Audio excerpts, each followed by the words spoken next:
buhay! Hayaan ninyo akong ipakilala ang aking sarili, isang magandang dilag na anak ng aking ina. Ako, si Sharina. Pwede nyo rin akong tawagin, Charla! Ang aking edad ngayon, 33 taong kulang sa laman. Pinagdiriwang ko ang aking kaarawan tuwing ika-14 ng Agosto. Ako pala ay mula sa Kisaw, Pililla, Rizal. At ngayon naman ay nakatira dito sa General Trias, Cavite. Ang aking ina, si Rosemary Medina. At matagal naman na mayapa na ang aking ama.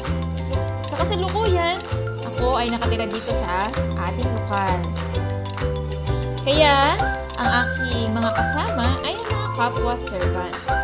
Pero, meron din naman akong mga kapatid sa laman. Kami ay 5 magkakapatid.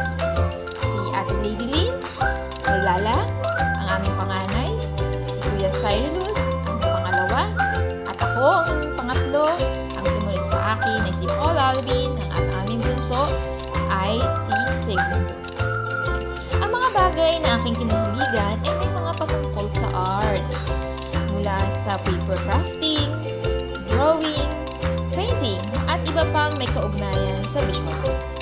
Kaya, napunta rin naman ako sa pagiging artist guild sa ating iglesia.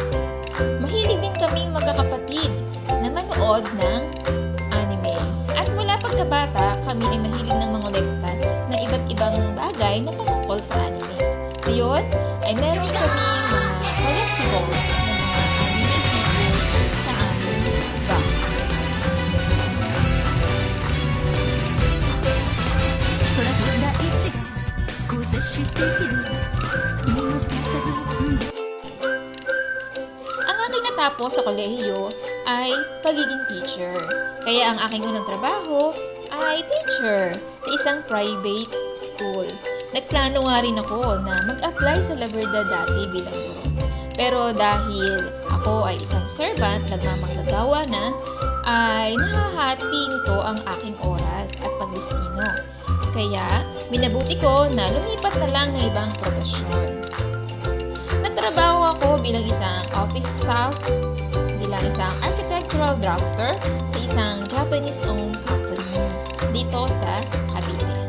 At sa loob ng 7 taon na aking pamamasukan bilang office staff, masasabi ko nagkaroon ako ng mga karangalan sa buhay. Na nagkaroon ako ng trophy, pagiging most outstanding employee ng aming department, na-promote bilang senior staff, mga achievements ko na naranasan. Pero dahil sa ministeryo na aking sinamahan, mas mahalaga ang pagiging servant. Nangangailangan nga nung pandemya na iprioridad sa oras ang pagiging manggagawa na malaan ang ating mga sarili sa gawain ng iglesia. Kaya naman, masasabi ko na mas pinili ko ang pagiging servant at nag-give up ko ang aking career bilang isang office staff. Iniwanan ko ang aking trabaho, nag-resign ako noong 2021. Kaya naman, ako ay naging stay-in servant dito sa aming district office. Pero, may awa naman ng Diyos, ako ay uling nagkatrabaho. Diba?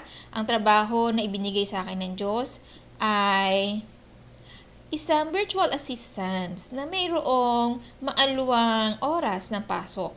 At nagkaroon din ako ng pagkakataon na makapasok sa La Verdad bilang mag-aaral ng Christian ministry. Kaya napapatunayan ko sa aking sarili, pag inuna natin ang paglilingkod sa Diyos, siya rin ang magbibigay sa atin ng ating pangangailangan. Kaya milyong salamat sa Diyos sa mga bagay na aking naranasan na nakapagturo sa akin na makapanghawak sa magagawa niya sa aking buhay bilang isang lingkod niya. Salamat sa Diyos.